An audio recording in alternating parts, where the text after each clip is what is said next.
So here we are with Homer's Anonymous. Again, it's April 14th, 2015. We've got Andrew on the show. He's a big soccer fan. I think people should know by now that I'm a very big soccer fan. Sanjay, you're all right. I could go either way with it. Yeah. The funny thing about this is I remember in high school someone asked me, are you ever going to get into soccer? And I literally looked them dead in the face and be like, this is America. And now... Good. And so now we can come back to this pod when you were a big cricket expert. Doubt it. But yeah, I used to hate it, and then...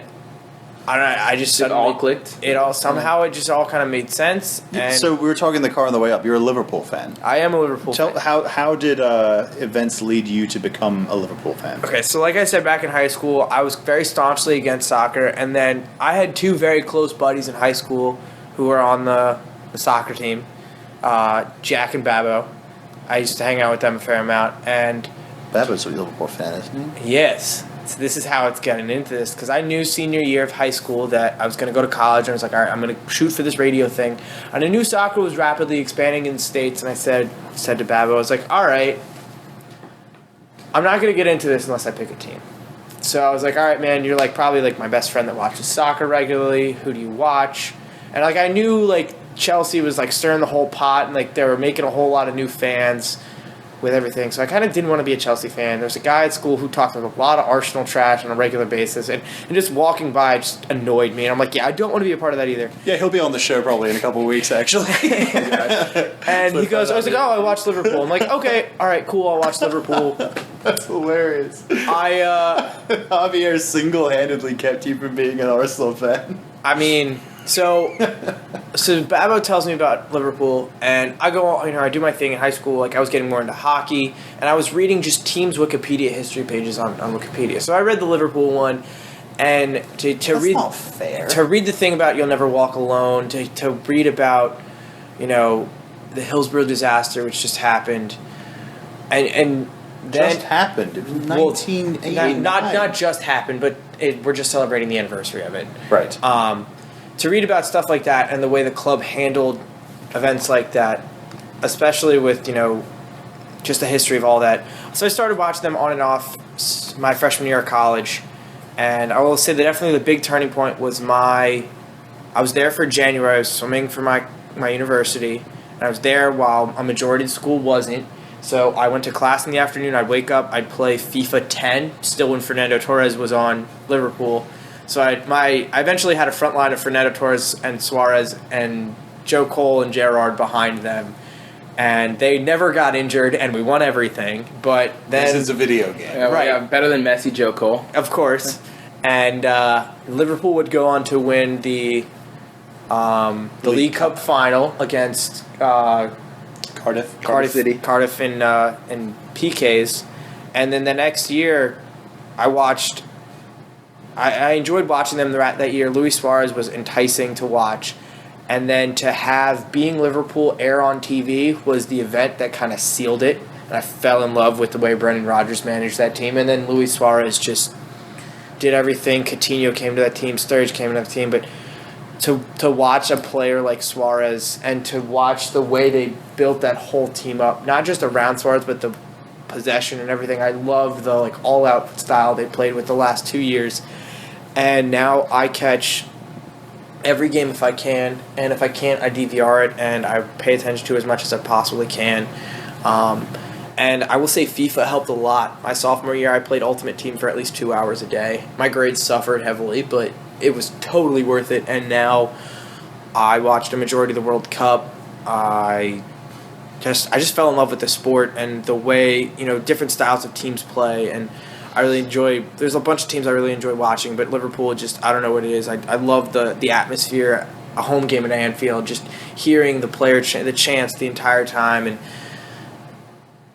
the banter is unbelievably different from anything we have in the States. And I don't know how to describe it, but I love it, and I just love talking about it, and it's something that I've grown very passionate about very quickly, and I'm really happy that the Premier League, every game's on now on television, and I think that makes everything so much easier.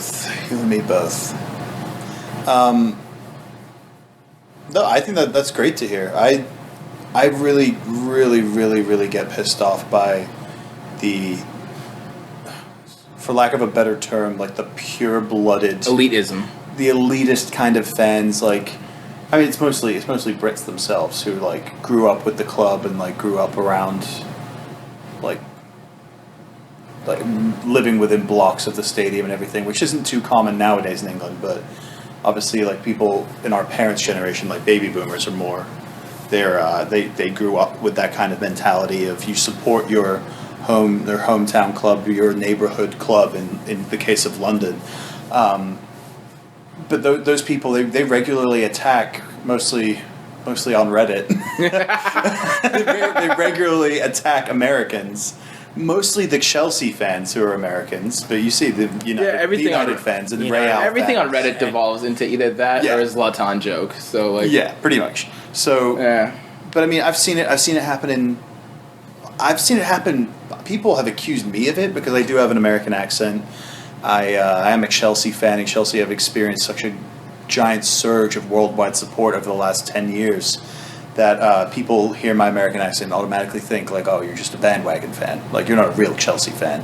And I mean, your dad could probably tell us about Gianfranco Zola and, Gianfranco Zola. My dad went to his first game in 1967, watched greats like Peter Osgood play. I told you I've done research. My dad has, like, Gianfranco Zola was my first jersey, and I still have it from little 5-year-old Alex. Exactly. So...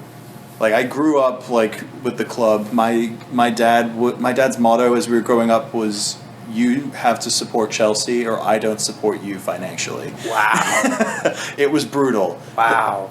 Yeah, not really brutal because I gladly would support Chelsea and I love the club and I would have done anything my dad told me. That's the kind of kid I was. But I mean, I'm lucky that like I grew up and eventually the team I grew up with became champions of Europe and champions of England and everything, but so I mean I understand the kind of attacks that Americans specifically, just because we're in America, people who are listening are American, they get for picking these teams that are like juggernauts, or I would say mostly the City and Chelsea fans. Yeah. Can I just throw something in there? Sure. Real quick? The absolute worst kind is like the second level of this, which is the American fans, and these are so rare, but you'll see them occasionally. Someone who likes like oh, I really like Hull City because I picked them to be different. Why do you like a good team? And it's just those are the American elitists are the absolute. Well, you have the couple different fans. You have the ones who pick Chelsea or City because they win. Because they win, okay? Sure. And they're new and up and coming, or, I mean, this can be applied to a lot of different clubs. Manchester United and Arsenal a few years back. Or, like, their marquee players like Lampard, Terry, and Drogba for Chelsea are, like, one of their favorite players or something. I see a lot of that. Like I meet a lot of Africans who are just, like, they may not be from Ivory Coast, but they say, I'm a big fan of Didier Drogba. He's a hero of mine, and I'm a Chelsea fan because of it. If you look at what Drogba did, not just on the field, but off the field, the dude's a class act. I mean, he scored... ended a civil war in his country. Exactly. Yes. He scored so many goals against Liverpool, and he was a, thorn in our side before I really became a huge fan of them. But I can put bygones be bygones. The guy's a class act. Right. So you get those types of fans who... City or Chelsea, like up-and-coming team. You have the Americans who pick Manchester United or Liverpool because they're the clubs with history. Mm-hmm. You meet not too many Americans pick Arsenal, I've noticed. Arsenal is not too big of a club for a club that's owned by Americans. They play like a very... Yeah, but I'll hop in and say this. There's a lot of people my age, I'm 26 now, I guess, that are Arsenal fans, like, hopped on in that Invincibles era. Yeah. It's but that era was shorter than people make it out to be. Sure, but a lot of people hopped on then. You still have a Thierry Henry who... Because they play a good brand of soccer, and like a very aesthetically pleasing brand of soccer, so people want to watch that. But at the same time, for as good and as well as they play and how fun they are to watch, there's not that many people who support them. I don't think they're as big in the States because, they have teetered off since the Invincibles era. I mean, the running joke, as long as I've been a fan, is 4th place. That's where Arsenal's going to be. Just, you don't know who's going to be champion. You know who's going to finish first and second or third. But you can just pencil in Arsenal. They're consistent. They're a consistent club. Arsene Wenger has managed them Champions League very well. They haven't won a Champions League. No, I'm saying they're going to make the Champions League. They're going to make the Champions League. Whether it's 3rd or 4th. But And this year's second. But that's the thing. Yeah. They're a team that's very consistent. We talked previously about the St. Louis Cardinals. A team that hasn't won a ton of World Series, but gets to the playoffs every year and is competitive. And if I would say Arsenal and the St. Louis Cardinals are like the same organization. And the Packers and the Spurs. Yeah. Spurs win more than all 3 of those teams we talked about. But I would argue what Arsenal and what Arsene Wenger has accomplished, and it pains me to say this, is far more respectable and tougher to accomplish than any of what those other teams have done. Because you're talking about a team that the last 17 or 18 years has been in the top 4 consistently, while for the past 10 of those years, they've been functioning under a cut budget. oh yeah, because they had to build A stadium hanging over their head. They've had to sell at least one of their star players every single season. It was They've sold for a Percy, profit. Nasri, Clichy, Sanya, Fabregas. It was everyone. Adebayor they had to sell off. Like, it started with Thierry Henry in 2007 when he first went to Barca, and everyone thought, "Oh, this is the end." But then, wave after wave of each of the younger guys would step up and become stars. But Wenger couldn't buy more players to help Van Persie win a title or Fabregas win a championship, so they had to sell them. But at the same time, he's still getting into the top 4 of the league every year. It's astounding. I saw, you see, like, Tottenham during those times had some great teams where Gareth Bale was at his best and Luka Modric was at his best, and Adebayor was playing for them, and playing decently well. Not right now, obviously, but I think that is a more incredible run of consistency than any other team in the Premier League recently. Outside of Manchester United.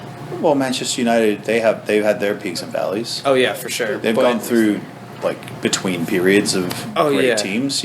Oh yeah, but between 2003 and 2007 or 2008, they didn't have any good teams because Wayne Rooney and Cristiano Ronaldo were too young, and Roy Keane and everyone else was too old. Absolutely. So, I mean, it happened like that. I just think that's a fantastic run. Oh yeah.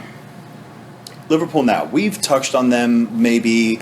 We touched on them, I think, in our Champions League group stage pod, where we were talking about it was about halfway through all the group games, and we were talking about where we think teams are going to shape up, and Liverpool were 2 or 3 points behind Basel at that point. It was pretty apparent that it would take pretty huge effort for them to make it out of that group. I think I still chose them anyways. Yeah. I didn't. I chose Basel.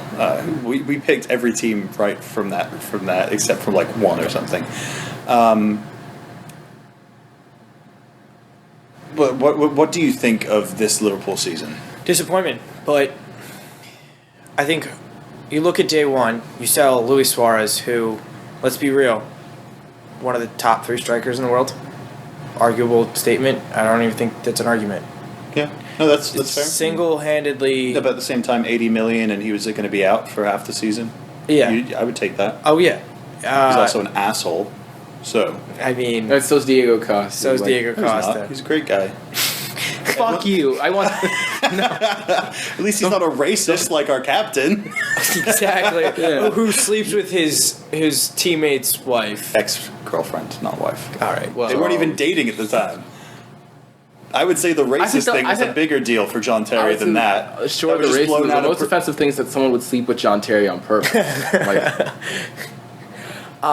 Losing Suarez was a huge bit, and then to lose Danny Sturridge, as much as we lost him, but that was coming. We have both lost him already. So you were just next. What do you mean? With City and Chelsea, right? Yeah. I mean, we learned the hard way that you're not getting a full 38 games of Daniel Sturridge in the Premier League. That's just not happening. To lose Sturridge like that hurt a lot because Mario Balotelli just. I was going to say that was the bigger I think The bigger upset that Mario Balotelli didn't at least score 10 goals. I do. I don't know what it is. I don't know if it's him and Rodgers. I don't know if it's him and the rest of the team. But I just see, like, you know what he reminds me of as an American fan? He reminds me of Albert Hainsworth. This guy with a huge tag, a guy with huge potential, who just kind of goes off in the corner and does his own thing. You know, but, like, Hainsworth had the productivity to show before that signing. Like, Balotelli. So did Balotelli. For, like, a full season of putting it together, though, He's never had a full season. He's never had a full Arguably, his full season did come at AC Milan when he was first sold there. Yeah, he scored like 16 goals the year before. He single-handedly got them into the Champions League. Exactly. That team was just the dreadful. Yeah. Consistency is such a factor with. And that's the thing. If you say Danny Sturridge is going to be healthy, you're going to have Balotelli off the bench, and then Ricky Lambert to come in, against the crappy teams, because we thought we were going to be a lot better than we were. That hurt. And I think the other thing is playing Steven Gerrard last year as a CDM obviously didn't work out. But that was when you had him to just throw balls up the pitch to Sturridge and to Suarez. And to not have those guys in front of him to just kind of throw... I think Gerrard got played out of position for the first half of the season, and he just looked awful. And for him to go out like that has been awful. But all in all, I think when they switched to the 3-4-2-1, you could clearly tell... I mean, Gerrard was injured during that time, but that makeup of that team was not made to fit Gerrard in that lineup, because he doesn't fit as either of the two central midfielders, because you need someone who can get forward and get back very quickly. That's why Lucas and why Henderson fit well in those roles. So those right wing back and left wing back roles played by Moreno and Markovic fit both of them very. I think Markovic can play almost anywhere attacking position on the pitch, and he's a guy who I think we didn't get to see enough of. A guy like, remember when they signed Suarez from Ajax to replace Torres, and he immediately fit in? I think, first of all, Markovic got injured in the preseason, didn't get to play as much.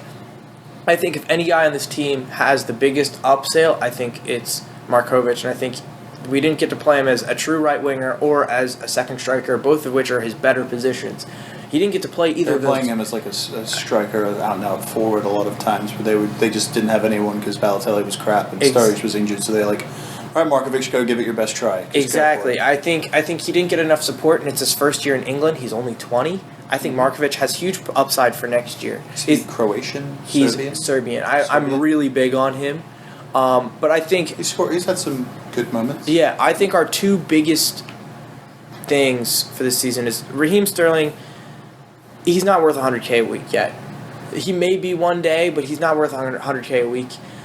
But I think the way that Jordan Henderson has played this year and Philippe Coutinho has played has been the only reason this team is where they're at. Because if you didn't have those two guys moving this team along, they would be nowhere.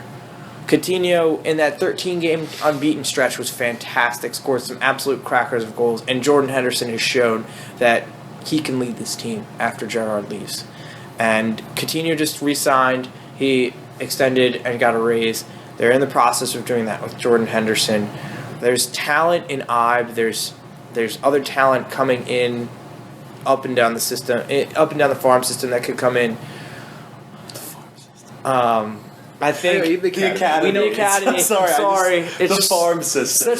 We were just talking baseball. I know. Literally just It's talking funny, baseball. like, come out of Chelsea's farm system. I really like Ruben Loftus-Cheek. He's a really good player with some great prospects. I really like Sacco as a center back. He doesn't look like he's playing well, but then at the end of the game you go and you look at the numbers and it's like, wow, he just had like 80% passing. He's Kurt Zuma on a pound of cocaine.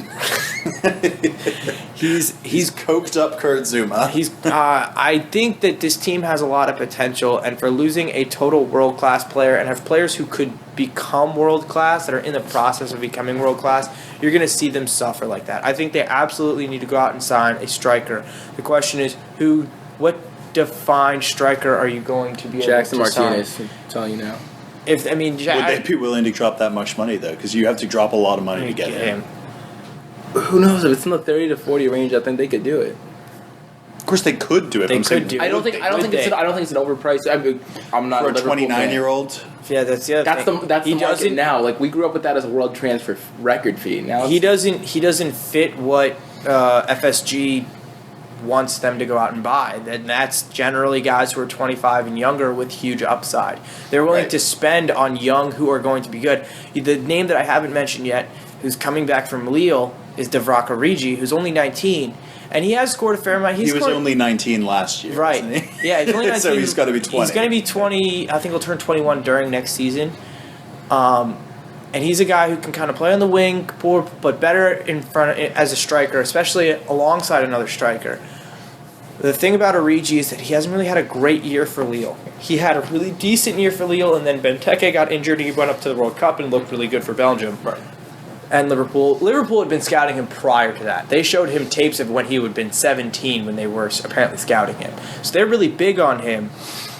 And I think he could be the answer, but my thing is that he didn't really play particularly well for Lille, and I think that was kind of because he knew, I'm about to go play at Liverpool. I'm about to go get the opportunity to play alongside Coutinho, Sturridge, or Raheem Sterling, who's a young, up-and-coming potential world talent, to play with a guy like Brendan Rodgers. And I don't think there was like a very long goal drought that if you are a Liverpool fan, you knew about and concerned. I knew it concerned me.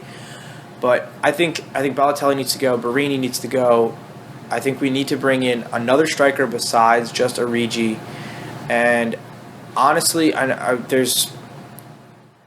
think winning the FA Cup and securing fourth in the league, both of which could happen this year. I really think the way that City's played in the last 5 games has been absolutely terrible. Well, that's the ceiling. What you're saying? Yeah, what you're saying right now that's the best case scenario. The best case scenario is an FA Cup and a Champions League spot. An FA Cup likely against a very good Arsenal team that's been the best team in the league since the start of the Arsenal year. does this. They go on that 6-week run where they'll be unbeatable. Not like this. This has been since the start of January. This has been very other than the Monaco. This has been. I've been just talking about this with Javier maybe a couple of days ago. This has been an Arsenal team that you never saw them winning games where they weren't the best team and they weren't the better team and they weren't playing well. They're winning games now where they're playing poorly. They're just missing easy passes and they just don't look right. Yet they're just locking down defensively. They're letting in maybe one goal. They're playing so assertively, which is weird. It's weird. It's not threatening yet to me personally. Right, because there's still Arsenal. We're gonna win the league. Like Chelsea's gonna win the league. Obviously, so I'm saying that now because it's over. I think we can all reasonably say. There's 8 games. I think it's. I was hedging my bets. No one thinks you're being presumptuous at this point. I think so. But looking forward to next year, the next challenge for them is you want to see them do it over 38 games in the Premier League and probably most likely 50 plus games when you count in FA League Cup and Champions League. Right. That's a whole new test. But just seeing them do what they've done from January to now is, to me, something I haven't seen an Arsenal team do since the mid-2000s. I will agree with you that since Thierry Henry, Patrick Vieira, those kind of players were really in their prime. I mean, you bring in Sanchez, who's definitely the best signing in the Premier League this year. I still like Costa. Costa. That's probably the difference between a title and not. Yeah, I'd agree with that. You don't know who else. We wouldn't have gone into that season without. Okay, but if we're just we would have found someone else. Right. I mean, we don't know if he would have had the same effect. To kind of refocus on Liverpool, because I mean that was like a lot to talk about Liverpool. There was a lot of different points made there. One thing I really want to really focus in on the style of play, talk about the actual style of play itself. Mm-hmm. That's what's benefited and gone against them. I have no doubt in my mind that Brendan Rodgers is one of the best 3 or 4 in-game Premier League managers in the league right now. You give him one game and you give him his guys, he'll be good for that game. He'll get the best out of his players that game. Where I doubt him is his choice in the boardroom, his choices signing players. You've just seen it's just square peg, round hole kind of signings. I would agree with that. Outside of Sturridge and Coutinho, and Can and Emre Can, outside of the 3 of them. Let me digress. when it comes, and actually I'm going to express this in choices. He doesn't really have a choice but to play Steven Gerrard, but we'll get to Steven Gerrard in a second. His style ever since he's been at Swansea and before that has always been possession, pressing to get the ball back. Think Barcelona. Yeah. Think Barcelona. That's his perfect team. Absolutely. He doesn't speak Spanish or really know the Spanish game that well, but that's what he's aspiring to be through his style of play and what Liverpool wanted when they signed him, because it's a very nice brand of football to watch. It's historically, back in the 80s, that's a type of style Liverpool played when they were great. Right, but they also had Kenny Dalglish and Ian Rush. They had the best players in the league at the time. Where the disconnect is, though, is with these kind of players that he's bought, like we can go back a couple seasons, but let's just say more recently, Ricky Lambert. Totally doesn't fit their style. I think that was more Andy Carroll. That wasn't before his... That was before his time. But and he got Carroll Kenny out. Dalglish was the manager. Absolutely. And that was his style of play, too. Yep. Ever since Rafa Benitez left, that's what Liverpool has been pushing. They've been pushing possession-based, high-tempo, press to get the ball back as soon as you give it away up the pitch, that kind of style.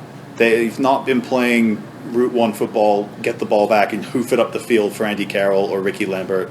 I've never been a fan of that style of football, but yeah, the Lambert signing was... Fan or not a fan, it can be effective. Any style of football that is good enough to be referred to as a style can be effective when you have the right guys and you've executed it the right way. Ricky Lambert, that's not his brand. No.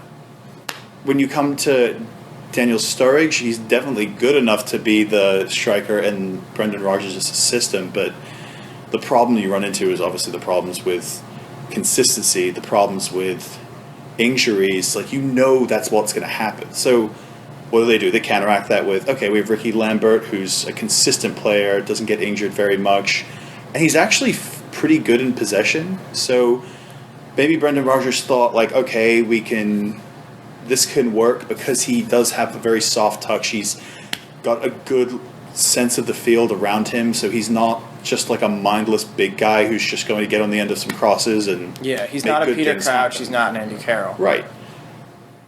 So then to counteract, like to have one other guy, they get Mario Balotelli. Obviously doesn't work out for them. That, to me, is the biggest disappointment of the season to them. Because if Mario Balotelli scores 10 to 15 goals this year, Liverpool might be in second place. The thing I don't get, and they did it the third game of the year against Spurs, and we beat the crap out of them. It was 3-0 at Anfield, and they played Balotelli and Sturridge up top. Balotelli didn't score. I was very impressed with that But game. He looked very dangerous. It was his first game.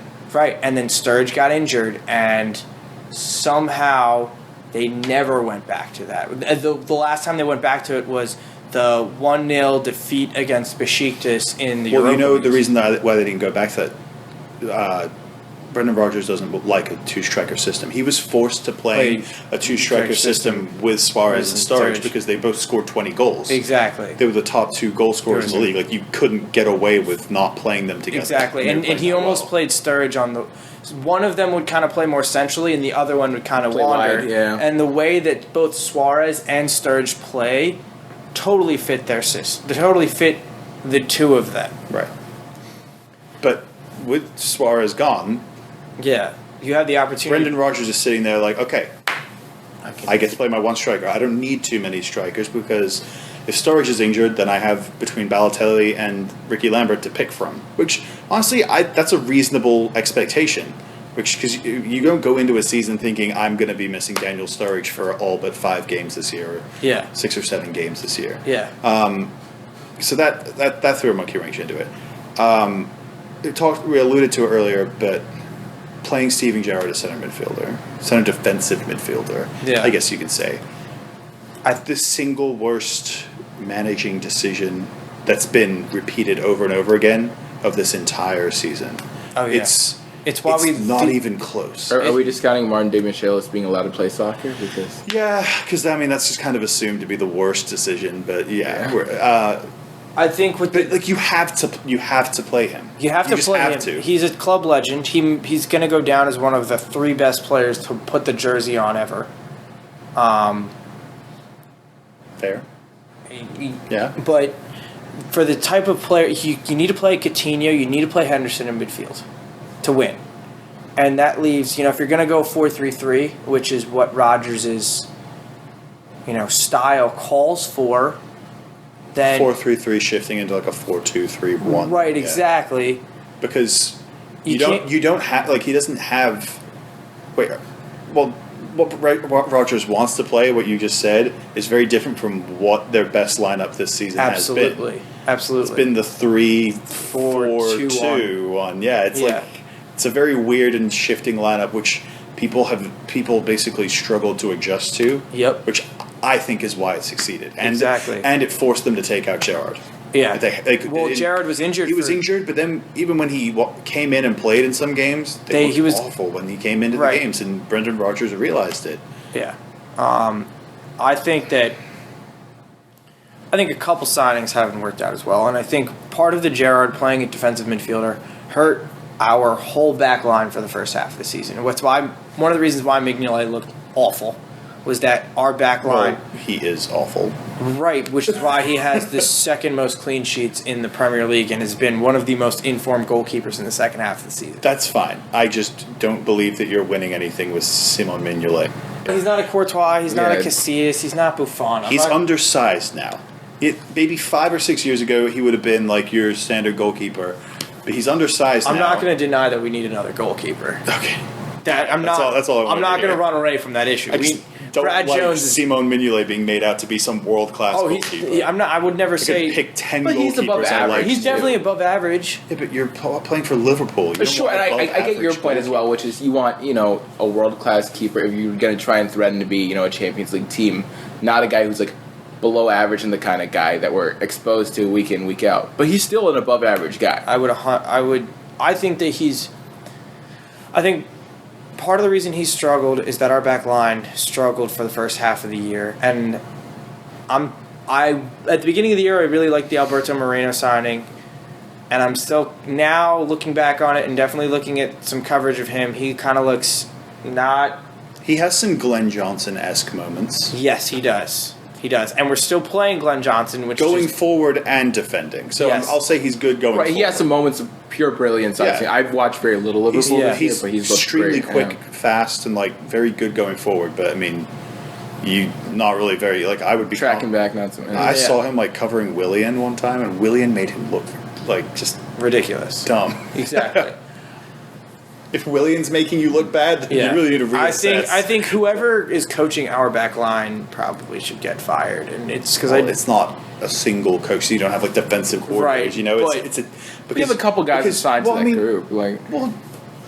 Here's the thing: defending in soccer, the reason I love it so much is that it really, truly is a team game when it comes to defending. Obviously, the 4 players in the back, it's their primary objective to keep the other team out. But at the same time, they're not going to be able to keep out 7 players who are attacking you all the time. And you need your midfielders, you need your wingers to help out. Absolutely. We see one of the biggest developments in Eden Hazard's game has been the fact of these last 2 years that he's taken on defensive responsibility under Mourinho, and that's what has made him a world-class player in many players' minds, because the people who notice those things are the players and managers. Yep.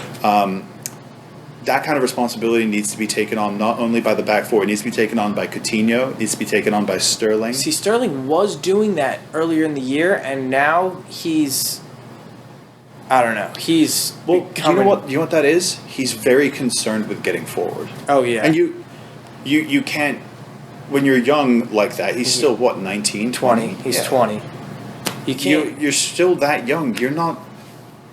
When you're getting forward, you don't get forward and get into positions while you're going forward with the mindset of, does this leave Alberto Moreno, my 21-year-old left back, exposed? Who also loves to bomb forward. Yes, exactly. So Eden Hazard realized now that I might try to push forward and make a run at this right back and the center back, but it's probably not the best chance because they'll probably tackle me, and they'll probably start a counterattack that will be focused right at the left back behind me. Right. Which will cause all sorts of problems because he'll be outnumbered and everything like that. It's more than just like how good he is defending people. It's about like what decisions you make going forward. Absolutely. And he'll learn that with time. I'm not sure he'll learn that in this Liverpool team. Oh no, I don't. So do we want to talk about the? Yeah, I think that's a logical next step. I don't think Sterling is going to. What price would you keep him at? Anything under 30. Anything under 30. Oh, you're talking about like numbers for selling. Right. You would sell him at 35? Really? I would sell him at 35. I would. For a guy his age. I was talking about, when I said what price would you keep him at, I'm saying, what weekly wage would you offer him and feel like is fair for him? Ideally, right now, I think 75,000.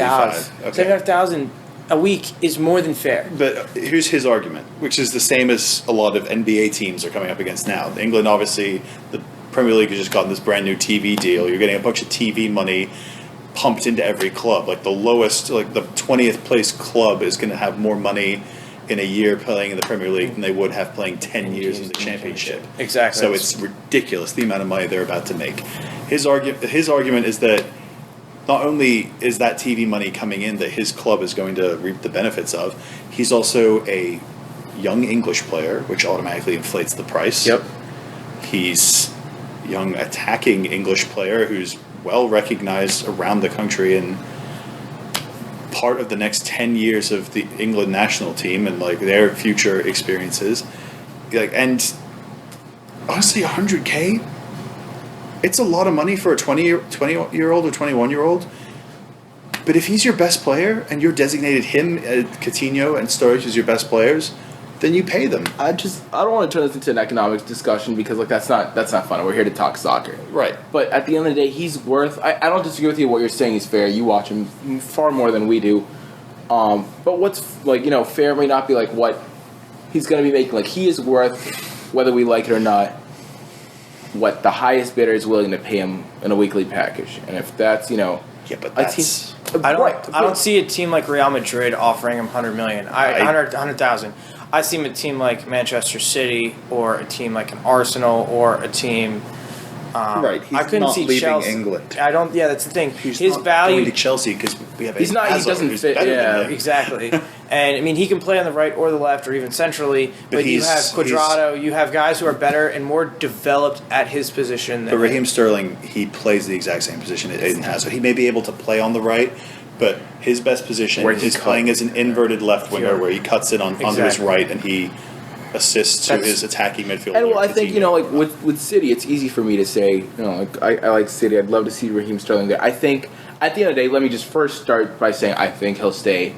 They'll reach some kind of middle ground. Yeah, it makes too much sense on so many levels. But that's the kind of team where it's almost a perfect storm to come in for a guy like him. Kind of this is a totally different situation, but some parallels. A guy like Nasri, when you see the contract starting to run out, he had a year left at Arsenal, was still fairly young at that time, had a productive season there. Like, we're willing to overpay, break whatever, quote, wage structure we have because we're in a situation of desperation right now. We need that. And, like, the City's kind of at a point where they feel they need to overhaul the team. See, I don't see... And they need they need to meet the quota of English players, especially City does. They do. But Raheem Sterling... We don't even know what he could be yet. Exactly. We don't know how good he can be. He doesn't seem like the guy who's going to... And I have a close personal friend who's a big Liverpool supporter, and we'll talk nonstop about Raheem. And both of us are kind of like, if he's really going to ask for that much money, just let him go and go out and sign somebody else. But there's no salary cap. Why? But who cares? Because the way just his attitude on and off the pitch has kind of been annoying a lot of Liverpool supporters this year. Yeah, I've heard that. One of the things he said is that Raheem tries to be very fancy with the ball and he stands up play a lot, which isn't really. He doesn't always play the forward pressing type movement that Rodgers is looking for, and he's like, we've talked about this. He's almost trying to be a Cristiano Ronaldo who doesn't have that. Oh, yeah, that right foot where I can put a ball into the top corner from 30 yards out. You don't see that just pure natural attacking talent from Sterling, but he's trying to play like that. And He needs to he has pure natural attacking talent. He has pure natural attacking talent. You're comparing him. But what you're saying is he's to not. a He can't transcendent just break the game open like that. Exactly. But it's fair to say that his ceiling could be someone like an Arjen Robben. Oh. Where like Arjen Robben isn't one of the best 5 players in the world. No, but he's one of the best 5. Sure, but just hypothetically, and I fucking hate hot takes. It's the next tier down from the Ronaldo and Messi. But why wouldn't that kind of be a move that might make sense for Liverpool? Selling him to City? No, I'm saying if Sterling goes, someone like an Arjen Robben who has a year or 2 left at a Bayern Munich and can get at a cut rate. You're saying buy Arjen Robben? We're just throwing this out there, but Bayern would sell him for too much money, and I don't think so. That's the thing. They have so many players who can replace him, but they did just let Shaqiri go, and I mean that's the thing. They still have Götze and Muller, both of whom can play in those positions. But Arjen Robben's the kind of player who, I don't know. I can't promise this will or will not happen, but he's certainly earned the right to keep playing at Bayern until he's done, until he's bad. I'm sure, and they sell him for a cup rate. I feel like he'd want to be able to go a year early and a year late. You don't see too many of these problems for Bayern where if Arjen Robben starts playing badly one season, it's not going to affect them. They'll just sort of phase him out of the lineup, and bring someone else in, and then sell him. But it's not going to be this year. Honestly, if he leaves anywhere, I think if he leaves Bayern for anyone, he started at PSV or Ajax. I feel like he's PSV. I think he goes back to the Netherlands and plays like a couple years of just like, let me try to win PSV another title on low wages just because I can, I mean, I don't know what the rest of Arjen Robben's career holds. PSV, you're right. Yeah. I don't know what the rest of Arjen Robben's career holds for him. I think you could see him return to the Premier League. I don't think it's out of the question. I don't think he would return to Chelsea. I think Well, I don't think Chelsea, but I think, I mean, if they didn't have already a United bunch or City inverted wingers, then I'd say United, because all the Dutch players have such a great relationship with Louis van Gaal. They really do. It's a team that, for the first time this season, and actually for the last 2 seasons, that I heard someone, I forget who it was, I think it was Robbie Mustoe. Either Robbie Mustoe or Kyle Martino on NBC this past weekend. I heard them refer to Man United as title contenders in the future. Do you guys? I buy it. I think you buy it for a full season next year. Yeah, I think they're starting to gel finally. I don't know. I don't like the defense, to be honest. I know they're playing around that, and they're getting the best out of Fellaini right now. But I think Fellaini is going to be one of those guys who, if Van Gaal has the right price offered to him, he sells him in a heartbeat. And he's not... Well, he's not one of his players. Exactly. And the same thing... David Moyes' player. Even Ander Herrera was Moyes... I like him. I think he's a hell of a player. I hate him. But I think he's a hell of a player for the Premier League. But even Ander Herrera wasn't a Van Gaal choice. And I follow this guy on Twitter who I know is a big United guy and has connections to United, and he knows that Herrera isn't really may not be long-term part of Van Gaal's... please be true. Van Gaal's plans. But, let's look at... He's back to Spain in a heartbeat. He's that's the thing. He's like Real rotation player written all over him. I could even say if Barcelona didn't have the... Rakitic now to... if still Xavi's about to retire. And they're not getting as much as do we know where he's gone for sure? Is he definitely going to Qatar? He's probably going to go to Qatar. I don't know. He already signed. He did sign for Qatar. Is that official, or is that just... And he's going to get his coaching badges, just for 2 or 3 years. Why, you wanted him to come here? Yeah, I did, Yeah, I mean, I agree. But I'd love to see him play at New York City. Whatever, I'm not going to cry about him not coming to America. It's fine. I mean, we're all hypocrites about this. I think we'd rather, if he came here for the money, awesome. If he goes to Qatar, fuck him for taking the money, but... I'll go back to United. I think Chris Smalling and Phil Jones just aren't enough quality. I think of the two of them, Phil Jones has the potential to be the better, kind of like the Gary Cahill at Chelsea. He's not the better guy out there. That Kurt Zuma or John Terry are clearly the better center back, but the pairing of the two of them is manageable enough to win a title. But I think United are him away. We know for a fact that Van Gaal is not big on Luke Shaw, and they spent $30 million on him. Marco Rojo, I thought had a very good World Cup, but I don't think is a good Premier League player. I think Daley Blind is fitting in well because Van Haal's there. Do you not like him? I love Daley Blind. Oh, you're just shaking your head. I love Daley Blind. I think he is phenomenal. I don't know how would well. kill for Chelsea. I was so upset because he's such a perfect signing for what United did. Yeah. That's the thing. They were fucking up on every front, and then all of a sudden they sign him. I'm like, fuck, that was a good signing. I don't know if he fits very well in other teams in the Premier League, but he fits very well with the United dynamic. He with fits Van Gaal. wherever you put him. You could put him as like a winger, and he would play about as well as most other players. That's the way the Dutch play. They play kids total football. Every position. You don't get to choose a position until you're like 16 or something. They tell the kids that they're playing everywhere. I mean, you're familiar with the Dirk Kuyt being fucking everywhere. I love the Dirk Kuyt for the. He started as a striker. then 5 years later on FIFA, he was a left winger. And Rafa moved him to right wing. So slow, the slowest winger of all time. He's still playing though. Yeah, he's at Fenerbahce right now, right? Yeah, where careers go to die. United, what you basically said. I'm a bit more optimistic about Rojo and Blind. I like Blind. I'm not big on Rojo, and I think their strikers are Van Persie's almost done his career. Falcao has been awful. So I wanted to talk about that. Yeah, and I mean they have that. I mean, obviously you have Rooney, but I think Rooney's still better as a number 10 than he is as a pure out and out striker. Absolutely. I mean, but here's the thing: they don't have room to play him at number 10. He hasn't been playing in the hole at all this year because they would much rather have Juan Mata or they'd rather have Falcao banging in goals for them. I think Mata's gone. I think Mata's gone in the offseason. No, absolutely not. Where's he? Like a Villarreal, Valencia? Juan Mata is actually starting to find his. I know he's starting to find his best form at United. I know he is, but I still think. I know it seems like it's been 2 or 3 years since he signed for them, but it was last January. 1.5. Oh, I know. But the reason that he came is they're not going to keep him regardless. The reason that he came in was because it was actually like an economic, like Man United was basically told by sponsors, you need to bring in like a very big name because they have so many financial sponsors. It was like, you have to spend money. I think you're overestimating the kind of weight that sponsors have at a club like Man United. It's so weird. You know, that transfer was so weird to me because he was... It made no sense. He was fitting in at Chelsea. I mean, I get that Mourinho... No, he was not. Mourinho wasn't when playing. He came in, is what I'm saying. He was absolutely brilliant, took the league by storm, and just to see a guy like that... he doesn't defend. Fans, I know, but I want to see him go to Juventus. Oh, that would be such a Juventus signing too. I want to see him go to Juventus. Annoys me. Juventus. But I don't know if Juventus will shell out the money for him. Well, there's one guy coming out that's going to fund him. I think a lot with Pogba. I don't think Pogba leaves. If he left, I see Bayern.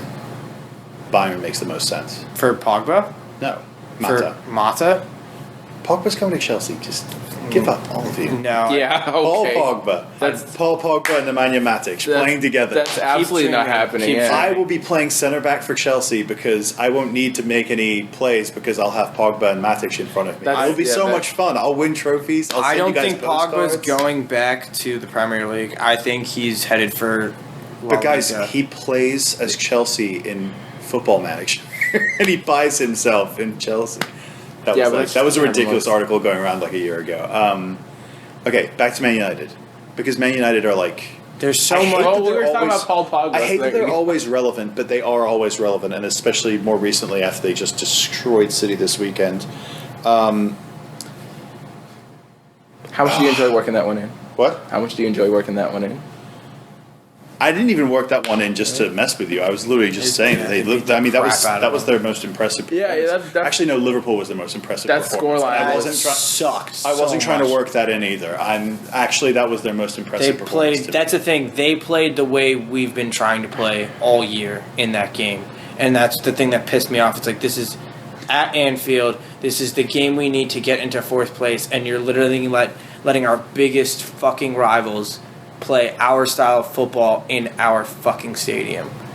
Well, it's their style of football too. I know. Yeah, but and arguably, the whole 3-4-2-1 formation that you guys were both playing in that game, That's Louis van Gaal's forte. That's what he does. Not That's that they're his- happy this loan didn't work out, but that's almost like found money now that they're. I'm You're sure talking about Falcao. I'm sure they're not going to exercise that option, nor should they. I think they had to tell Monaco by now whether or not they were going to sell. Well, Monaco clearly wants to push back the deadline because they still would rather make that sale. I think. Well, United don't. It doesn't. He's made himself, and like again, I'm saying this as someone who's Colombian. He's made himself completely irrelevant. Like you. People forget Man United still can rely on a player who's been underwhelming, I guess, this year. But Chicharito, they loaned out to Real Madrid. So this year. did you hear about their proposed swap now for I Klein? did not hear about. Yeah, Yeah, Chicharito and money to Southampton for Klein is apparently one of the big sexy rumors right now. But why? That wouldn't make Sense sense for Southampton at all. Yeah. You have guys No, that The would make lot- sense for United. I like it for United a ton. because they're playing Ashley Young and Valencia at right back. Okay, okay. I think both of guys who might end up on the way out. But like, you're thinking in terms of like a 4-4-2 kind of setup. For the Louis van Gaal setup, you're not playing traditional right and left backs. That's why Luke Shaw hasn't worked out. That's why. That's the thing. I think those he's playing traditional players He's aren't playing with what working he as your has at wingbacks. United. I think that's what I'm saying. I think this summer he's going to go out and try to sign more. I mean, look at what he did with the Dutch. He did with the Dutch with what he had in the World Cup, which is why he implemented a 3-5-2 or the 3-4-2, whatever you want to call it.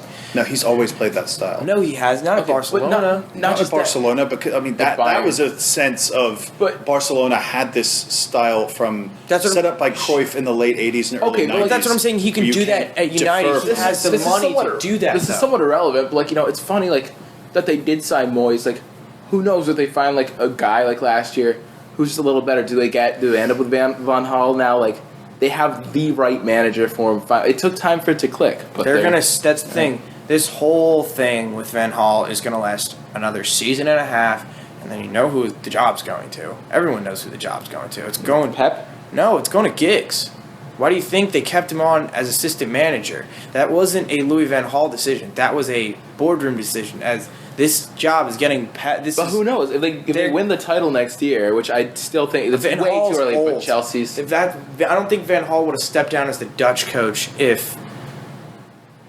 I think that he's going back to United to bring United, another team who was on the brink of not being very good, to being very relevant good, being relevant again. He did it at Bayern Munich. He did it at Barcelona. He did it at Ajax, twice. He's going to do it at You United. need to do it that much at Barcelona. I agree with that, but Here's the thing. Okay. What I like in my title contenders is consistency. Well, you like in title contenders that they're called Chelsea. yeah, that's true. That's what I like in title contenders. I like consistency, which has been Chelsea have been consistent in their lineup choices to a fault this year. Yeah. And I always argue that it hindered us in the Champions League. where you know they're 11 already, and it's just Right. Well, I mean, our players were all fucking exhausted. Like the second PSG game, I don't think I've seen more Chelsea players exhausted for a big game than that. And yet, ever. if they'd held out another 20 minutes, we'd be watching them tomorrow. Yeah. So I mean, that shows you how close we were to beating a team that we were definitely better than, or I believe we were better than.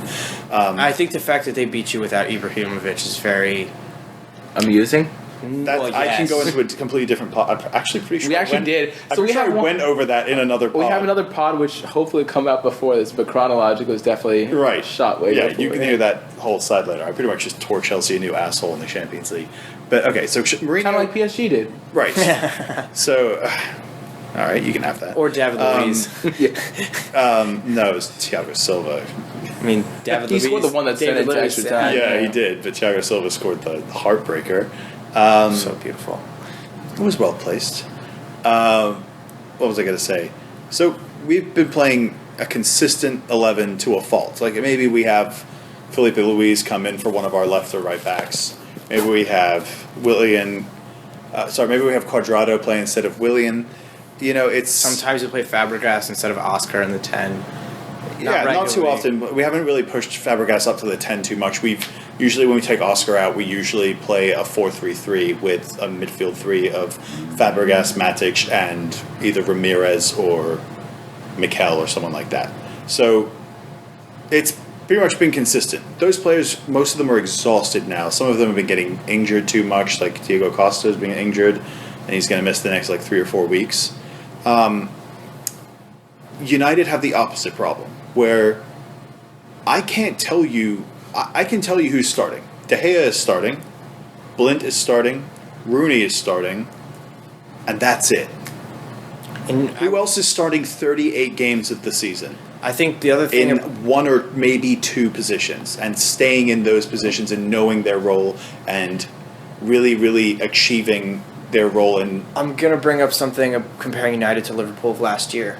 Liverpool of last year crashed out of the League Cup in the 4th round, the FA Cup out of the 5th round. United, the only cup competition they really went deep in was they went to the round of 16 in the FA Cup, and they lost in the first round of the League Cup. Look at how many games Manchester United has played this year compared to Liverpool, compared to City, compared to Less. Arsenal, compared to Chelsea. Less. We're talking 10, 11, 12 games We're arguing the less. same thing here. I don't believe No, United but are title contenders. I don't think... No, but that's true. I hadn't considered that at all. And It's very I similar. think that's something that needs to be talked about with Liverpool is that they're playing more games with less talented players. Right. And you say, and I think United's doing a very similar thing right now. You have a manager who's, I think, kind of getting the best of what he can out of the players that he has, and he's not even getting the best out of Angel Di Maria. He's not even getting. Yeah, Maria's having actually kind of a down season. He's not getting the best out of Falcao. He'll be fine next year. Oh, I think Which so. is fine. I think so too. He's not getting the best out of Falcao. 2 guys who, in the past, have been world-class players. Di Maria was a huge part of Real Madrid winning the Champions League last He year. was the single best player of that final too. He Yeah, absolutely. the dominated games out. down the stretch for Real Madrid. I do I think. always thought he was a little overrated, personally. I mean, as a player, yes, but I think he's been tremendous over the Did you hear the rumor that Real supposedly were Selling asked him to sell him because he's not because attractive he's enough. too And ugly? That's I haven't heard that, but he looks like an alien. but that's It's the like a thing. fruit bat. If he's gonna get sold, I mean, I'm Croatian too, but I'm significantly better looking than Luka Modric. Modric really is Yeah, kind of an but, ugly guy. No, he's not Angel Di Maria Ugly, but he's not. I mean, he's not. The best, is, and I'm not even gonna be on the podcast, but the best is those ridiculous hoop earrings he wears from time to time. Yeah. Which why? Like, keep this in. Okay, well, even better. Is it why are you doing this? It's just. Well, I mean, the same thing is though. Well, then why would they sell If- Xabi Alonso? Xabi Alonso. Yeah. All right, calm down, Liverpool fan. I don't know if this is pod worthy, but I made a 4-3-3 attacking team on Ultimate Team with Xabi Alonso next to Toni Kroos. That's a mix of La Liga and Bundesliga, which has 100 Chem and Götze as the CAM, and my midfield is Kroos, Götze, and Xabi Alonso. No defense in that. Wait for, PK and Javi Martinez and Piszczek and Jordi Alba. Javi Martinez. I just think he's a very good player. I think he is too. Iker I Casillas wish in he the wasn't goal. played at center back for Bayern. He was so much better. I told you as my central theory on what happened with him, right? Yeah. Well, That City meant to buy him and didn't realize he had already Javi been Garcia. It's we'll get Javi Garcia, yeah. mid. Hey, he's tearing it up at Zenit right now. Well, yeah, Is that's, He's actually playing really well, but he is playing very well, but that's that's because Zenit. one, because it's Zenit, and two, So- because what's his name? Andre Villas-Boas. Andre Villas-Boas is better at managing teams in small leagues. You than hear he is in that big leagues. Witzel might have a deal with Juventus for next year? That'd be a very smart move for them. Especially Pogba's out and coming to Chelsea. if he leaves Chelsea. Well, not or going if- to Chelsea. I don't think he leaves. Why wouldn't he go to Chelsea? It's just not happening. I think. Why? I think if Real Madrid Isn't. I think if Real It Madrid. makes actually way more sense for Or- Liverpool. Sorry, not Liverpool, City. Yeah, I think City would make sense, 'cause City City's would willing to- yeah. City to play him next to Yaya Toure in a 4-4-2 for a Yaya, season. I think Yaya's gone though to Yaya Inter. is gone. That's how it seems. You think he's going to go meet up with Mancini? Yeah. But here's the thing: That'd be a great time. Mourinho, and Chelsea's director of football, Michael Emenalo, they don't. And Abramovich, they wouldn't let one of the best young players in the world go to their direct enemies. Yeah, but They would just be like, listen, young man, come to us. Join your brother Nemanja and rule, okay. and Rule the galaxy as father and son? Well, I think Father actually and the son. person they needed to talk up is because we're talking about 2 French players who might go to Chelsea. Varane, Please no. Rafael Please no. Varane Please no. has been No. tipped to go to Just Chelsea Just since, no. since Mourinho went there. No, thank you. No, I mean, him and Pogba were the two names I keep hearing the most. I'd rather that not I happen. thought you were going to say Alexandre Lacazette. No, I haven't heard Lacazette. I've heard Lacazette to Liverpool. Do you see the run he made today? By the way, No, I didn't. Bale-esque. I need a. He's reminds me a lot of Loic Remy. He reminds me a lot of him. Yeah. No, Varane. Oh, Varane. Oh, okay. Hold on, let me. Wow, sorry. I didn't think the Gareth Bale comparison would be made with Rafael That's what I was Varane. saying. I was like, you have guys. Why are you not passing? Let me find this for you. Oh my god. I think Varane is a very, very good. He's one of my favorite players. That's why I would hate to see him go to Chelsea. Yeah. And that's why it's going to happen. Wow, I didn't know Varane was that fast. Neither did I. I learned that today. What do you think about them signing Danilo from Porto? I've not watched any of them. Yeah, those. I mean, Varane would be great. I would love him, but I'm not like desperate for him. I'm pretty invested in Kurt Zuma. I know we're looking for like the next replacement for John Terry whenever he leaves, whether it's like a year or two. But we can plug Gary Cahill into like the sort of reclined sweeper role, and have Kurt Zuma play stopper in a season or two, and that'll work fine for us. The team that I think that will have, I think United will have a lot of turnover this year. I don't think it's entirely clear which players. I mean, we brought up like Mata. We brought up. I think Ashley Young will Yeah. walk. I think. Absolutely. Who's the Ecuadorian guy? Valencia. I think he might be gone. Right. I think Nani's. I don't know if he goes back to the Portuguese league, or if he goes elsewhere. I think Nani gets, because they paid for Nani to play at Sporting. So, Man United, they're going to have turnover. But let's talk about City. I knew this was Talk about City. City. What a shit show. I think you absolutely hit the what a nail on the shit head show. when you said Pogba's the best place in the Premier League for Pogba to go. The team that has the most direct need for him is Manchester City, because Yaya Toure is not going to be able to be that engine forever, and they always play like shit when he doesn't play. And Paul Pogba is the only guy who He can was like really. shit when he did play. He Yes, looked yeah. lazy. That's why he's going to Inter. That's why I think He just didn't give a shit. But I get what you're saying. Like, he's been what drives City. You know, during especially last I think the year. other thing is City's. I don't understand why they're playing. I understand why they're trying to play a 4-4-2, because they have, or a 4-2-2-2, or whatever they want to call it. They have two strikers, because they have the depth at striker with Aguero, Boni, Jovetic, Negredo's on loan. But he's Dzeko. sold. Look, Negredo's gone. Oh, Yeah. is it? I didn't know He's that. gone. I'm not doesn't surprise me. He had a good first half of the year, and then just kind of teetered off. I I have think 4 guys that could score 20 goals in the Premier League if they were in the right team somewhere else. yes, I think actually the name who's been linked to Liverpool is Jovetic has been linked to Liverpool, and I don't know how that makes me feel. I don't think he's pacey enough for what Brendan Rodgers. Yeah, is I don't looking think for. you want him. I really like him. Is that bad to say?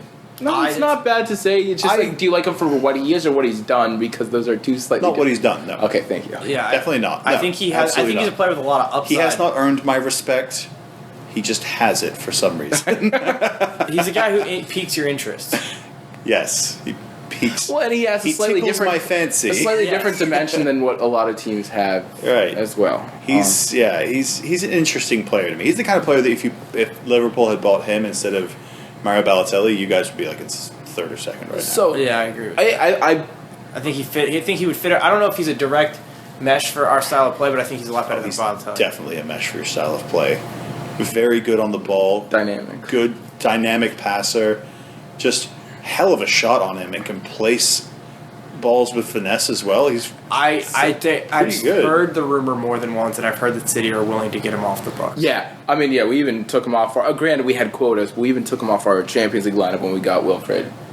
But he's not long for City, and it's just been a poor I think fit. I wouldn't be surprised if he goes to Liverpool. I really wouldn't. One guy I'm super excited to offload, I hope, and I think you've always been higher on him than me, is Edin Dzeko.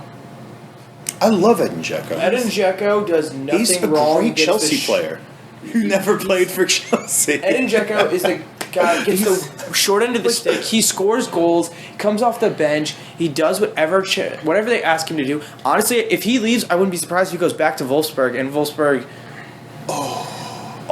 Him yeah, and De Bruyne. him, De Bruyne, Shurla.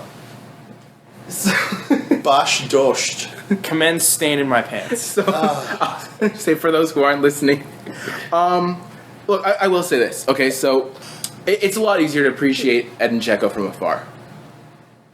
You're right. If I was watching him week in, week out, and Because, rooting for him, I would definitely nitpick his game a bit more. We only see him when he's scoring goals off the benches. We don't see him. Him with the see ball him at his playing- feet is a frightening. I accept him for his faults. Okay, He's And fine. I appreciate him as a player. He'd go so well at Chelsea if he was our backup striker. He's the guy. I think of him much better. He'd be great in a role, not as your, and that's. I don't expect him to lead I'll give the you line. $30 million for him. Done. Seriously? This is on the record. Done. All right, Done. call Then it we can in. turn around and give you the 30 for Raheem Sterling, and everyone's happy. As long as we get Jovetic and See? respond. Perfect. Yeah, everyone's happy, Everyone- and we still win the league next year. Again, I know it's early, but as of this moment, I don't see how Chelsea doesn't win it. It's so much can change. No, over the it's. I think Well, it's we far talked more about competitive Arsenal next year. earlier. They summer. can, Over a season, though, they need. I don't want to next talk year- about next Arsenal year- almost relies on those injuries to But here's the Giroud thing, and next Ozil year- to. Chelsea's goal isn't just the Premier League. It's the Champions Champions, League. sure. Mourinho wants that damn Champions League with us. he wants to win it with a He's third won team. it with bullshit teams like Porto and. Well, that Inter team was really It's not- good. yeah, It was don't- really don't good. get That, that Inter team was when But he Italian wants to football win it. wasn't He bad. wants to win it with Chelsea. But his team. I think that if any team he's loved being at Chelsea I'd love to more see- than I'd winning love to anything see else. him lift it. It would be so great. No. No, No. it would be so great. No, yeah. Just imagine it. No, Matic and Pogba next You to can each have other. it instead. You know what? You can even replace us in fourth and win. I don't even care. Just no, I don't want to see that. I like how I think it's Pogba gonna- was already there too. Pogba's there with Crazy. Matic. They're holding it up with one. And one they're like, hand wow, can't believe we And both John went- Terry's still not there they're- holding Yeah, it. they're like, we can't believe we both went to PSG this year and won Champions League. Each. Wow. Okay, so City, you want to see Dzeko leave? Yeah. I think they might have to for financial Yeah. fair play. To be honest, I think he might leave. I think if Yaya Toure and him leave, I mean, let's. If you're selling Dzeko, it would make far more sense to me. You're gonna kill me for saying this. It'd make far more sense to me to sell Aguero. He's indispensable. He's He's indispensable, but he is Manchester gets City. injured so much. He plays very, very well when he's at playing, least- but he's missing 15 to 20 games this a is- season. Yes, in but the this is Premier pro- League. This is the problem with City. The fact that if they don't have him, they don't have at least that one reliable guy. No, but they do. They have 3 other reliable guys. You're not going to run with Edin Dzeko all year. You're not going to run with Wilfred Bonny. You're not. They know beating, that they- You're not beating Bayern Munich with Edin Dzeko, Wilfred Bonny. City isn't beating Bayern Munich. Period. Let's No, be but real. they right now. did. They just did. Okay, winning one game is Because they had a dynamic player like Sergio okay. We Aguero. speak statistically. I'm Then like saying a team one is eventually game, gonna defeat. one win at Sergio Aguero. You're better off with him. Full season body of work. You have 3 strikers in Dzeko. I personally thought they should have kept Negredo because he did really well last year. I agree Yeah, I with you. still don't understand why that. Dzeko, Bonny, Jovetic. You can't run with those 3 guys and have You title, absolutely and have can. title aspirations. You have those 2 of those are proven guys who have scored 20 There's- goals in the Premier League before. There's a difference between those guys and having at least a world class option. Okay, You- I'm saying you have those guys operating under the assumption that you sell Dzeko or not Dzeko, sorry, If you sell Aguero. Aguero, you're getting $60 million for him. At the Exactly. minimum. And who are you you have bringing them- in? Well, that's the thing. I think you if you guys can bring in sell, some midfielders, I think you maybe sell. a guy to put next to Vincent Company, You sell Aguero. Company will not called You Demichelis. sell Aguero. You sell Jovetic. Between the 2 of them, you just made $90 million. and then you bring in Ronaldo, and then everyone's happy. No, I think you sell the 2 of them. Wouldn't be surprised. First of all, Real Madrid is apparently big on Falcao, which means Benzema might be available.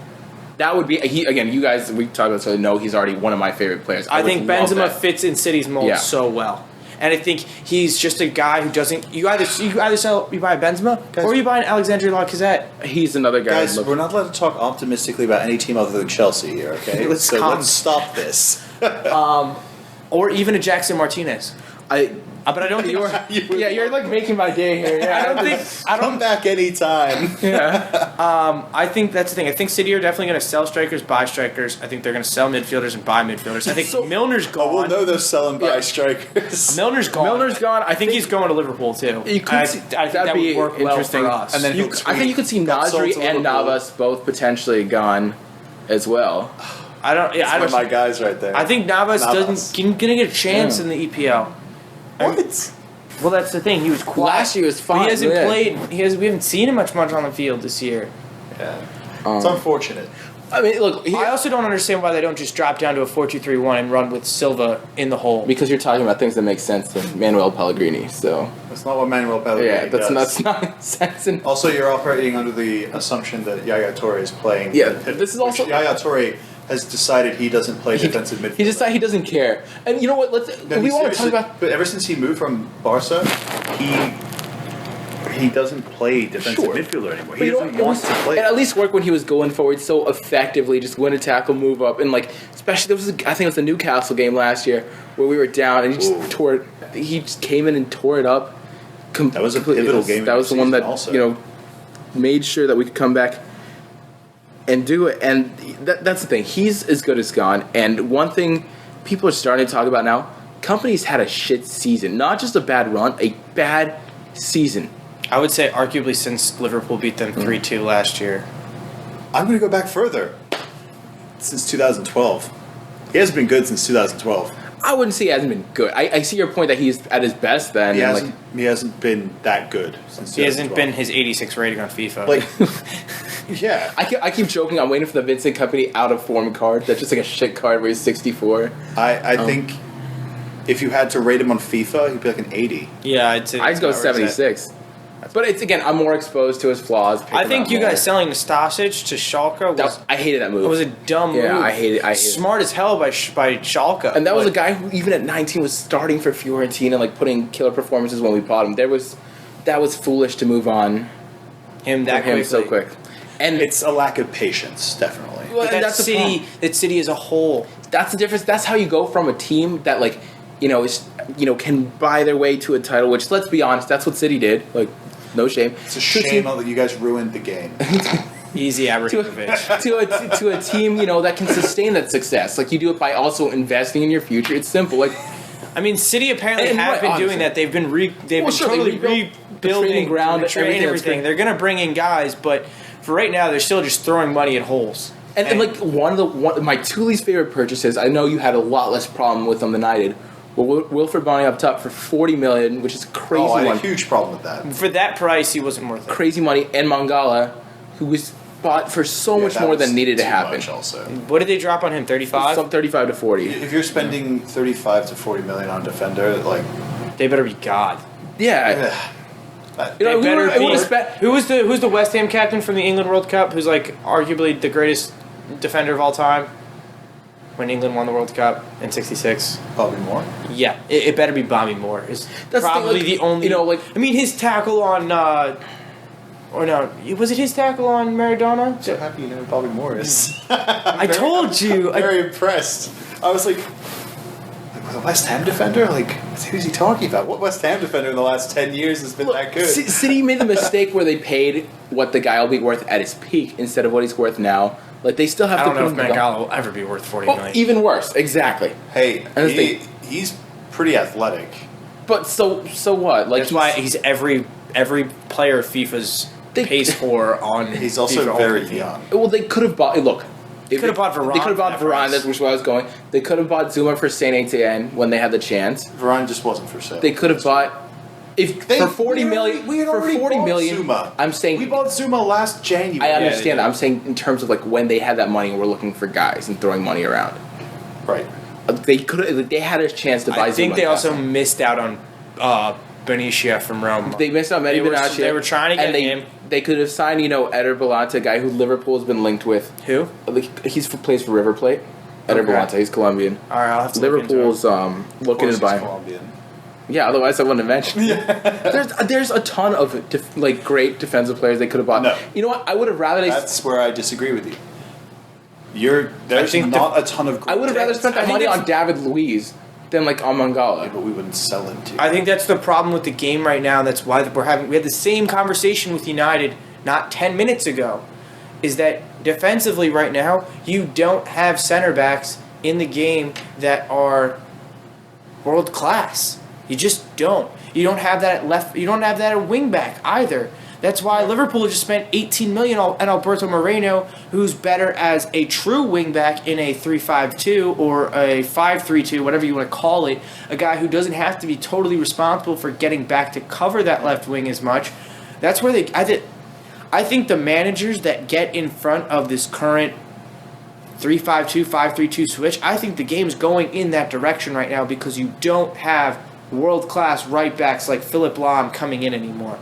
That style of play just isn't working. You have guys who just want to bomb forward, and you need to have three midfielder Philipp Lahm. Now is the but I get that formation isn't sustainable for long periods of time. It's a good alternate at times, but you've seen with Liverpool, and we'll see with United probably in the last couple of games of the season. I hope so. It's not sustainable in that.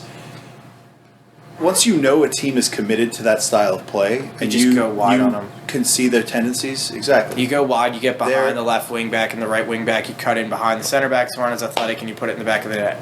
It's exactly why this weekend, if Chelsea don't win, I'm going to be very, very upset because we have two very, very good wingers, and we should absolutely take advantage. Are you playing United? Playing United at home. Oh, you should absolutely romp them. We should have beaten them at Old Trafford, but for some reason we keep playing down to them and Man City. So I mean, that's the thing though with Diego Costa out, who's going to play striker? We played down to Liverpool also. We should have beaten all of those. You did beat us. They're going to play low Grammy. We did beat you, but we didn't beat you convincingly, and I think we're like way better. You didn't do what we did to teams last year. We Chelsea beat the has just shit been out the of best teams last team year. all year. From They've been day consistently one the good team, but I agree with what he's saying. We're the best team, but we're also our style of play against the better teams it's very smart. But Mourinho just says we're not going to lose today. That's just his mindset. He parks the bus. Yeah, it's not parking the bus. It's parking the bus. You just don't like the term. It's not parking the bus. It's not as parking the bus. It's called being organized, being disciplined, and it's called hitting you when it matters most. He's not parking the bus as much as he used to. He's definitely when coming. Did he park the bus? The Atletico semi last year was one of the most ridiculous things I think any of us have ever seen. No Real team was ever built to park the bus. And we're talking Chelsea last year versus Atletico Madrid. Oh, okay. The semifinal. Yeah. That game, we had no one. We had no striker. We had no strikers. Yeah, so they're like we're just going to. What I'm saying is against United. I think last year seems I don't count. You need to get. They were terrible teams compared to this year. You need to get all of his good teams. He doesn't park the bus. Hazard. Name me his good teams that he parked the bus with. You don't need to park a good bus. When he won a Champions League with Porto, they won by parking the bus. Oh god, that was the worst year of anything. 2003, 2004. I mean, based on the research I've done, I didn't watch any games. One of the best attacking midfielders in Europe. That's all he had. You could send one guy from. What? Those teams are pretty ugly to watch. I don't know. We're getting to the point. What were you going to say? When life gives you lemons, you make lemonade. What I'm saying is, Eden Hazard has definitely improved this year under Mourinho. I'm not going to debate that. But what I'm saying is we haven't seen the evolution, the style of play that he had at Lille, the just crazy numbers where he's putting up 25 goals and 15 assists. He's a far better player, though. Oh, I'm not debating that. What I'm saying is he's made his overall game much better. Now he needs to take the next step and play that style and still put away the Ronaldo numbers. No, it's never going to happen. You can hear it right. I'm going to be the first one to say it, and I was the first one to say it a while ago. He's never the first person in the world to say it, ever. He's never reaching the Ronaldo Messi level. That's not happening. He is like I've said before with Sterling. His ceiling is like Arjen Robben, Frank Ribery. Frank Ribery still puts away over 15 goals and 15 assists a year. Almost won a Ballon d'Or. But okay, I will say Eden Hazard right now has like 13 and 11. I'll say this in defense. How many from the spot though? A lot, but he's the best penalty taker in the world. He actually is. He's missed one penalty in his career. So is Balotelli. What do you mean? Balotelli. I mean, that he's missed Balotelli's- whatever. I've talked to you about this. The Eden Hazard is the best penalty taker in the world because he never looks down at the ball. You said that, but he watches the goalie the entire time, waits for the goalie to make his move, and then he kicks it the opposite direction. Sure, but you're It's also the picking. coolest thing I've ever seen. You're picking the guy from your team too. I'm not Well, going. but it's the stats back it up. I'm not going to give me another person. And I'm not just say, talking about okay, here to talk fine. about penalty Yeah. shots. What I'm talking about is Okay. that I want to see him score from the field. Okay, that's fair. It's for him to be. My point is that if he was playing in Spain and you substituted him onto Real Madrid for Ronaldo? he wouldn't score the same amount of goals that Ronaldo has scored, but he would Because he would score, Ronaldo's- he would score 25. Ronaldo's a once in a lifetime talent. I think Ronaldo's also a selfish player. A little, but I don't think it's to the extent it'll hurt his team. No, but he's definitely the guy who's like, I Looking have for to his score own, 40 yeah. goals, period. I don't like, he'll put the ball in Oh, no. absurd places. Hazard is staying at Chelsea for the next 5 years at least. So he's giving us his prime. Today we sure, think that. yeah. Today we You think never that know. if Soccer's Cristiano- the one sport where money can just make something go. Oh, you guys think we're like some kind of Arsenal feeder? No, I just No, believe in real I life where think that- anything can happen. I think Sure, that anything Cristiano can happen. Ronaldo is going to go back to Manchester United, and then Real Madrid's going to offer Chelsea 150 million euro for. Oh, man, I would take that. that you would sell him Exactly, tomorrow. that's what I'm You would saying. you would park his bus himself. Exactly, take that. that's what I'm saying. I Because love in him. 3 years, Right. I love him, but I would take that. 125 million euro for Eden Hazard Like if is a decent price. Like if I would have told you 3 years ago that Gareth Bale. jinx, would go for World 100 record. million, and then James Rodriguez would go for 80 the next year. I don't know.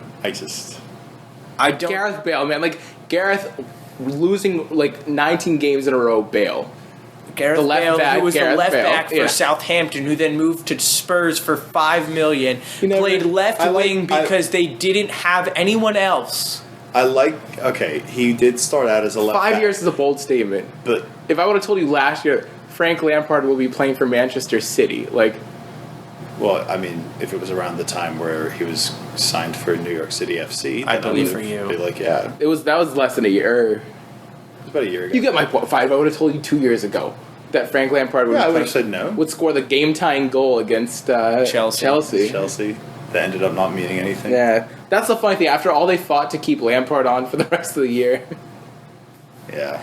you never know with these things. I get your sentiment that under all likelihood he will be there for 5 years and play his best years at Chelsea. All I know get- is that he's.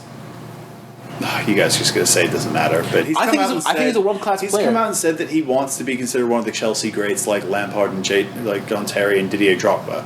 Like he wants that. Did you pay attention to anything Luis Suarez said in the last 2 years? Yeah, for I was media? saying- No, because Luis Suarez is a terrible, terrible person. So I mean, yes, that's. But every player says this. Players re-sign contract with their own teams before they get transferred just to get a bigger cut. I don't doubt his sincerity, and I don't doubt that money could change that either. Well, I mean, he's always had a bit of a douchey side to Hazard- him, for instance. Hazard. Yeah. What? His You remember the announcement. whole saga when he was like, "I'm going to be wearing blue next year"? Yeah, the announcement to join Chelsea from Lille was Oh my very God. LeBron-esque. Yeah. How did you miss this? I you guys are just shitting on him. No. I am. Not only are we not, I like him, but How is it douchey? I think he's the best player in the world. just because outside he of plays La on your Liga team right doesn't now. make him a douche. Outside of La Liga, really? Yeah, I really do. Well, outside of La Liga and Bayern Munich. I would say Alam I'd probably take right now over him, but I mean, yeah, I think he's the best player in the Premier League without a doubt. yeah. I think the only player who can match him on his day is Aguero, but Aguero's not healthy. And maybe David Silva. Until January, my pick for player of the year was Nemanja Matic. Matic. He's mattered more. He's but, mattered more. After the Burnley game, where he got sent off, and then he got injured celebrating the League Cup final. Hey, I will say this: if He's Jordan been Henderson crap didn't since get then. sent off against City last year, Liverpool won the title. Yeah, probably. I was surprised. Are you sure about that? He's gonna pull up the gif of Jared I was slipping. about to say Slippy G. Yeah, you shouldn't. But that's the thing. Stevie wouldn't have been back there by himself. Oh, yeah, he really wouldn't have. You say Henderson that never with left complete him like that. certainty? I can't. I watched all the games down that stretch last year except for that Chelsea game because it was on at 7 a.m. and I'd been out drinking heavily the night before. And I stand by that decision. So you guys wouldn't have lost. Maybe not a loss, would have drawn, and we would have been okay. We still could have won. And then lost to Palace the next game. We wouldn't have lost to Palace. That was such a bizarre game to watch. That was the really worst weird. game. That was the worst ending that I've ever watched. I just love watching Luis Suarez cry. I really hate him. Why? He's a terrible. It's kind of the a third douche, time yeah. I've said it. He's a terrible human being. Him So are we and sure, Samir speaking of biting Nasri. people, are we sure that Nasri's... Nasri is a terrible He's human a- being. That's the thing. Watching Suarez, I've never seen a player do what Suarez did with a ball in those 2 great years with it. When he bit with Chiellini, I was like, no. Like I didn't think it happened. I honestly thought he just Right. like. I thought they were slammed into him. joking at first. Yeah, that's what I thought. And I'm like, wait, what? Especially because like biting is such a weird thing to The do. Ivanovic thing. That was I the- was like, Oh, the what? fact that he tied the game with after that Why was would you- so. Why did you bite? That's the thing. Like, if he kicked people in the shin, I get it. Like, oh, he's a soccer I mean, player. Like, Eric he kicked people- Cantona kicked the Yeah, fan in the Diego face. Costa, you understand. you Diego know? Costa stamped on 3 Liverpool players in one game. But even that, Never like, won the he game. bit people. Like, he has a thing for biting. It's weird. Yeah, I don't like him. I really don't like him. And the I other don't thing- care if people get angry at me for not liking him I and just- say they're like, how can you like Diego Costa? Like, I'm a homer when it comes to Chelsea. I'm the love same way Chelsea with players. Liverpool. Okay, but you can also be rational, acknowledge that Costa's a total bitch too. No, because I actually really like him off the field. Okay, but that doesn't make. I think- Oh, really? Because I he think- betrayed the country that he was born in to go try to win a World I Cup actually with didn't- Spain? I didn't have At a the problem with time that. when he, at the time when he was like really considering that decision, Brazilians had no problem with it. It was only once he scored 30 goals in La Liga that people had a problem. I actually didn't have a problem with that because they had every chance in the world to call him up and then Absolutely. didn't. Yeah. You know, he would have been perfect for their style of play too. Oh, he would have been so good. They wouldn't have gotten well, depending on his. I mean, he had a shitty World Cup too because but- he was was injured. injured, yeah. He shouldn't have been playing. He was saying he came off after 9 minutes in the Champions League final. If he doesn't even play that game, we could be talking about a different Champions League final. Very true. I feel like he's very smart. He and Mourinho, they both are very smart when it comes to the psychology of competing against certain opponents. Like, one guy that I think matches up very well with him is Martin Skirtle, because Skirtle will fight with him. Oh, and Skirtle. he'll kick him, he'll knock him to the Skirtle ground. pulls on everybody's shirt during every corner kick every time. Skirtle does to what Diego Costa does to him back twofold, but it doesn't really bother Diego Costa. He just does it to other players to see what happens, like to see how it affects them. And once he's in your head, you're thinking about, oh, he's going to stamp on me, oh, he's going to do this, or you get angry and frustrated that nothing's been done, and oh wait, you messed up. Diego Costa's in behind you and he scored. Like it's so simple, but everyone falls for it. Like I think it was Sam Allardyce one time. I think it was the first West Ham game we had when Diego Costa beat like 3 West Ham defenders and scored like the winning goal or something, where he was doing it to both the West Ham center backs. He was just pestering them and pushing them and kicking them and annoying the crap out of them. And at one point, they like knocked him to the ground during a free kick that was being played into the box, and he got up and he just started like jogging back or whatever. And Sam Allardyce like walked up like practically onto the field and was screaming at them like, "Don't talk back! Don't talk back!" and like just screaming at them to like just take no notice of it, because that's just exactly what he wants from you. It's exactly what Mourinho wants from him. And if he does it too much, or had done it out of hand, which I guess he did for the Liverpool game, And also, I will say, Mourinho would have benched him himself. I mean, he's also like arguably the dirtiest player in the Premier League. Like, PSG, But what I'm saying is the game it's against- calculated. The game against It's on PSG purpose. too. He's not doing it because he's an evil person. He's doing it to gain a tactical kinda advantage. No, he's not. okay, but you're also saying He's the biggest like jokester and prankster on the team. He's fucking hilarious too. See, that's the thing. You've watched all this stuff off camera that Yeah, We- I mean, no one sees it like apart from Chelsea fans, so it's That's the impossible thing. to like convey to people like how he's not like a bad guy. Like, this was fun. I enjoy just talking soccer. Yeah, we just So yeah, thanks for listening. Hopefully, it wasn't too aimless for you.